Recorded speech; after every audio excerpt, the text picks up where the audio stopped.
Welcome to another episode of Absolutely Fabulous. We're going to keep this one nice and short today because we heard from many of you were disappointed we didn't have an episode last week. So this one's going to be short, sharp, to the point. Well, maybe not to the point, but we're going to see what we can do. Because it is still holidays and we are still mustering, and Cutchy's still recovering from the massive bull sale. Congratulations. I hear that bull is on his way to South Australia. I might even catch up with him in person one day. Take a selfie with him. For those who are uncertain as to what Gillian is talking about, last week we had our on-property bull sale. It was an incredible outcome. So that's the Poledale Shorthorn stud. So we sold 30 out of 40 bulls underneath the hammer, with our top sale price of $50,000 going to lot 3 Poledale Unstoppable U100, which is heading across to South Australia. The rest of the average of the sale was $9,857, and our female lots sold 38 for 38 in the commercial females, with an average of $2,029. Which is a really good result, especially in the current climate where a lot of people are so uncertain about what the future holds. It is a really good testament to your breeding and the quality of your breed, Shorthorns, that people are willing to invest so much. So congratulations, Cutchy and family. That was a really excellent result.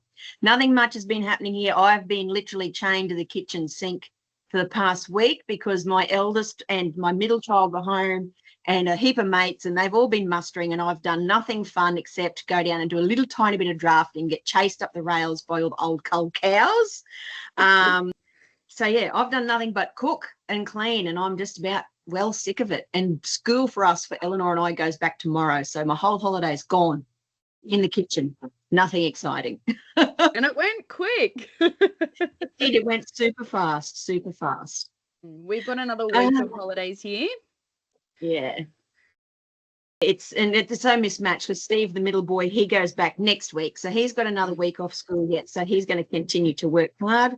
Recovering from a slight injury, got kicked in the face the other day, broke his nose, but he's tough, so he soldiered on. I told him he's still a very handsome boy. He's 14, so I got nothing except a grunt in response. Eldest boy went to Oodnadatta to go in the calf scruffing, got kicked in the face. Split his lip and chin open, but he's still a very handsome boy too. And I know his girlfriend listens to this, so she will tell him that his mother has told the whole world, and I will be in trouble yet again. Yeah. And anything else coming up? I have the merch packs ready, and I swear to God, I am putting addresses on them as we speak because I have to go to town to pick up post. So thank you for those people who have been participating and responding. And if you think we owe you something, please let us know because we're busy and can't keep track of this stuff. So just send me your address on any of the socials or email Cutchy your address at our email address, which is in the link in our show notes, and you will get a nice little parcel that Miss 10 that Eleanor has been packing up for you. So quality control might be a bit off, but no, it'll be on point. It will be a nice little surprise for you in the mail. What else? So there is the Shorthorn Heifer Show. So if you are wanting to go to the Shorthorn Heifer Show, the entries have opened for that. Luckily enough, our oldest will be his first year he's able to participate, so we sent off his application the other day. So the younger competitors is up to committee discretion as to whether or not they do accept the nomination. So that's been sent off. We were able to get them because, do they even know who he is? His parents just sold a massively expensive bull. My God. Do you want me to have a word? Guess what? We're poor. Yeah. That goes back into the farm that will never be seen again. Oh, Australian Women in Agriculture Conference is next month. It is next month. Adelaide. If I go, it'll be a last-minute ticket purchase and a flight. Don't. I have 2 purchased tickets that were purchased at the early bird rate. So if you need a ticket, Cutchy or any of our listeners, contact me and let me know. We just want our money back. Not we personally, but the people who have contacted me They just want their money back, their full tickets at the early bird rate. So if you've missed out on the early bird rate, don't despair. Get on to us. We have 2 tickets available at the early bird rate that we can on sell to you.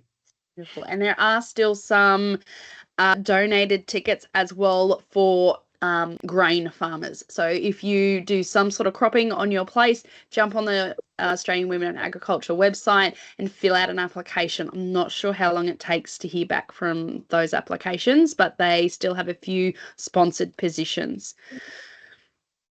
And I think, is there anything else? Tell us what you want us to talk about next week in depth next week. So get your topics coming in. We've got a few come through on the messages this morning. One of them is kangaroos, which I read it's been up on Facebook, it's been in all the rural media about the only way we're going to keep the kangaroos under control is if we eat them. And there was some wag there on Facebook says it's a shame they taste like shit. Yes.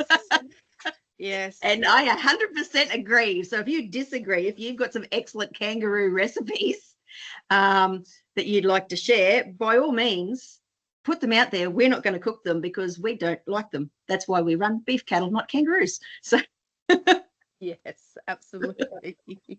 So thanks, everyone. We are also looking for an episode sponsor or a season sponsor. So if you are interested, please send me a message via the email. It's in the show notes, as we said earlier, or to Gillian via the socials, and we will get a package distributed to you.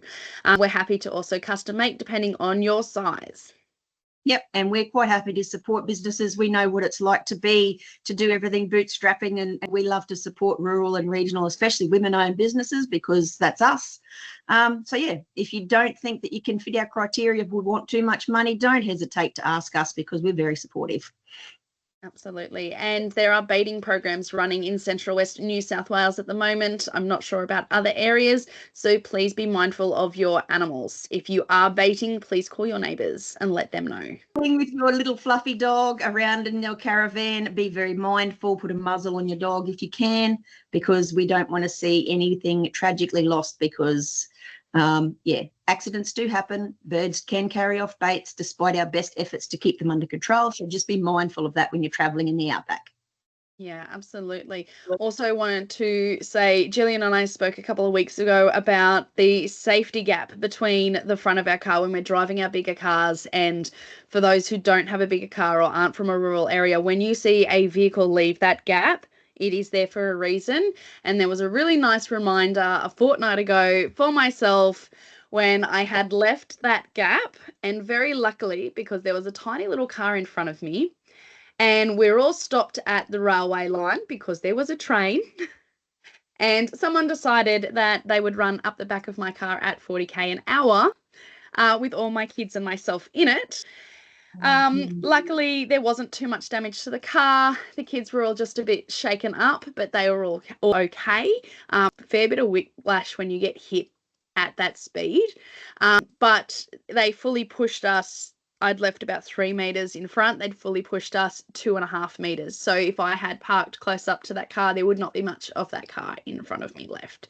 So just a reminder, drive safe, stay off your phones, and leave the gap. The gap is there for a reason. All right. And on that cheerful note, Cutchy, we will let you get back to putting the heat packs on your neck and feeding the little children, because I've got big children over here I need to feed. Yes. So, yeah. See you later, everyone. We'll catch you next week. See you next week, everyone. Bye. Bye.